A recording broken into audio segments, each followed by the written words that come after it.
So when you're working with somebody that is hyper or hypomobile, just weave a little of this in. Don't try to do it all at once. So we're going to pretend that his knees and ankles are hypermobile. And so I want to find my end range, and I'm going to bolster him at that. That's what this is about. It doesn't have to be perfect. And then I'm going to find, it goes this way, and it goes this way, that way, that way. Okay. There. Now, instead of gliding this direction with it, all right, or this way, from the attachment to attachment, instead of doing that, I'm going to go across.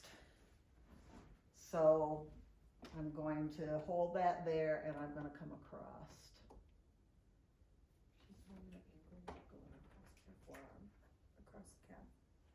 And not move the joint once I get it into this mid-range position.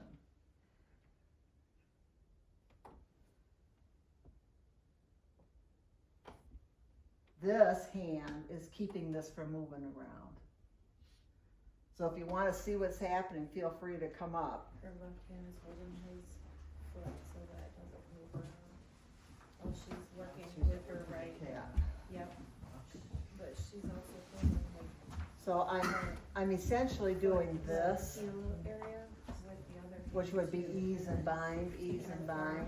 slide it across. But I want to do as big a stroke as I can. So I'm going to, whenever you can use your forearm, use your forearm.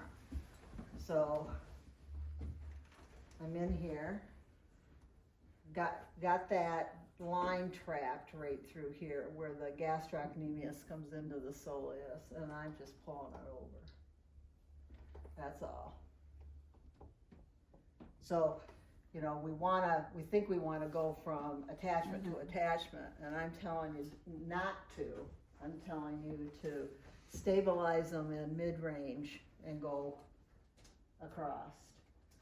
So it's sideline. From a muscle fiber perspective, think rather than with the grain, against the grain. Typically, not always, but typically that'll be the case. Okay, now roll on your side. With that too? I don't care which leg. What, let's you want get that the, calf? Or? I want this, so roll the other way over. Let me flip myself over. So. Oh. Now, one of the main reasons, and those who've been in class before, one of the main reasons people avoid sideline is because the client feels unstable. And if you're using a half round or a round bolster, get that out of there. This is what happens. So these are just foam. All right, cut so that lays right there like that, and they don't twist. If you go on Massage Warehouse, you can get a premium version now called it's rectangular is their term for it. So Oakworks makes a rectangular bolster that is has the vinyl covering. You should have patented that. You guys had this a long time. Yeah. But or you can just get a square foam or find the perfect couch cushion. Yeah. All right, so in this position, I just got them kind of in the same mid-range. And I'm just going to get into that groove there and then push it forward. I can turn it into a knead. So with that, I'm going bind to bind to bind to bind to bind. All right, then shake the daylights out of it. Oh, she's just shaking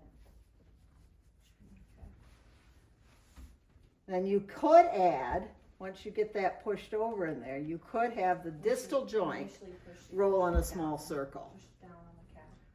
Now, I'm a lazy massage therapist. Have you noticed? I'm not going to work any harder than I need to work. So that's bringing in elements of active release technique or pin and stretch or any of that kind of stuff. All right, roll over on your other side, child. You will always be my child. My child. Your baby. My baby. Okay. This is a little awkward to do that, isn't it? But not if you do this. Oh, you broke that collarbone. You're not laying on that shoulder all the way. Oh, yeah. Yeah. You have a little bit of a pillow? No, I'm fine. Good. Yeah, I'm fine. He's laying on his right side now with the left side. on- Okay, so this is easy. Left leg on both sides. Same thing. She pulled his. I got the knee bent with the leg that is down. She got the knee bent. And then, So this is go ahead because and roll. either your ankle or your knee is hypermobile, Mm-hmm. and your calf is stabilizing one, the other, or both. Both, and so you want them to Always feel feels like tight. they get a stretchy sensation, but you don't want to destabilize the joint.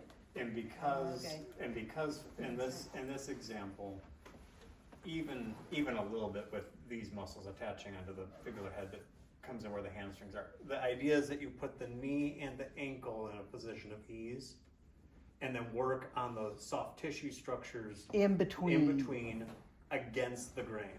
Yeah. But you position the knee and the ankle, in this case, usually into flexion and plantar flexion, just a bit. That'll put slack on the tissue, and then you're going against the grain. In many cases, it should feel like you're pulling things away from the bones, the underlying bones. And that will give them that sensation that they have been stretched. Yep. So there you go. That's it.